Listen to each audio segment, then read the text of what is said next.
আচ্ছা মা, আমার সাথে কি এগুলো করার কথা ছিল? তুমি তোমার আর বাবার কত আশার মেয়ে, আমি কত আশা কত স্বপ্ন নিয়ে আমি ডাক্তার পড়তে এসেছি। ওই শয়তানগুলো আমায় ছাড়েনি মা। জানো, যখন আমি রেস্ট নিতে গেছিলাম, যখন সবাই মিলে আমার ওপর হিংস্র জানোয়ারের মতো রাক্ষসের মতো ঝাঁপিয়ে আমার শরীরটাকে নিয়ে ছিনিমিনি খেলছিল, যখন আমার হাত পা চেপে ধরলো, যখন আমাকে কষ্ট দিতে আরম্ভ করলো, জানো মা, আমি তখন অনেক চিৎকার করেছি, বাঁচার অনেক আর্তনাদ করেছি, আমি অনেক হাতে পায়ে ধরেছি, অনেক বিনতি করেছি, তবুও ওরা আমাকে ছাড়েনি। আচ্ছা, আমার সাথে কেন এমনটা হলো মা? আমি তো ওদের কোনো ক্ষতি করিনি, আমি ওদের কোনো কথায় থাকিনি, আমার তো কোনো শত্রু ছিল না। আমি তো জানি না যে কেন আমার সাথে এরকমটা হলো। আমি এখনও এবারে এসেও জানতে পারলাম না ওরা কেন আমাকে এইভাবে শেষ করলো। খানিকক্ষণ চুপ করে থাকার পর আবার শুরু হলো ওদের সেই অট্টহাসি। আমার যেন আরও বেদনা বাড়িয়ে দিচ্ছিল। জানো মা, সেই কষ্ট আমি সহ্য করতে পারছিলাম না। দিনের পর দিন, ঘন্টার পর ঘন্টা আমার ওপর অত্যাচার চালিয়েছে এই জানোয়ারগুলো। আমার ভবিষ্যৎ কি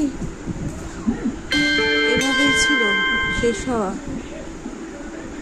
আমি ওদের কোনো ক্ষতি করিনি মা, জানো, তবু ওরা আমাকে এভাবে শেষ করলো।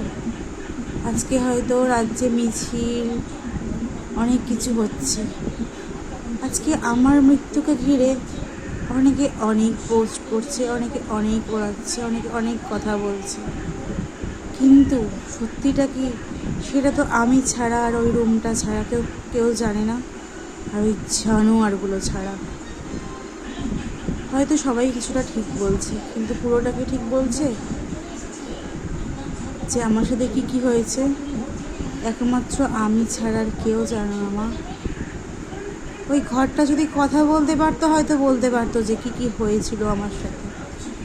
ওই ঘরটা যদি কথা বলতে পারতো, তাহলে হয়তো বলতে পারতো আমার সাথে কী কী হয়েছে, কিন্তু সে তো কথা বলতে পারে না। জানো, অনেক স্বপ্ন ছিল ডাক্তার হয়ে তোমাদেরকে দেখব, তোমাদের দায়িত্ব কাঁধে তুলে নেব। মা, আমি মেয়ে হয়ে জন্মেছি, এবার খুব বড় অপরাধ হয়ে গেছিলো মা গো। তাহলে কেন আমাকে এইভাবে হত্যা করলো? আচ্ছা, সত্যি কি আমার কি যারা কষ্ট দিয়েছে, যারা এভাবে আমাকে শেষ করেছে, এতটা কষ্ট দিয়ে নৃশংসভাবে, তারা কি সত্যি শাস্তি পাবে মা গো? সত্যি কি শাস্তি পাবে, না সব কেসের মতো এইটাও ধামা চাপা পড়ে যাবে হাজার হাজার ফাইলের নিচে?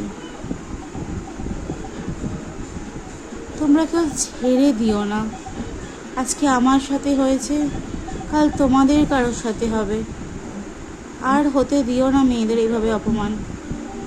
তোমরা শাস্তি দাও, তোমরা গর্জে ওঠো মেয়েরা। মেয়েরা তোমাকে, তোমরা এইসব নৃশংস পুরুষদের বিরুদ্ধে লড়তে হবে। মেয়ে বলে পিছিয়ে থাকলে চলবে না, তোমাদের এগিয়ে যেতে হবে। তোমরা জাগো মেয়েরা, জাগো। তোমরাই পারবে আমার হত্যার দোষীদের শাস্তি দিতে। তোমরাই পারবে, তোমাদের দ্বারাই সম্ভব। শুধু সোশ্যাল মিডিয়া নয়, পুরো দুনিয়া কেঁপে গেছে আমার এই ঘটনাটা নিয়ে। গোটা দেশে দেশে বিদেশে ছড়াচ্ছে আমার এই ঘটনাটা মা গো। আমার তো এভাবে চলে আসার কথা ছিল না মা। যাক, তোমরা ভালো থেকো, কিন্তু দোষীদের শাস্তি দিও।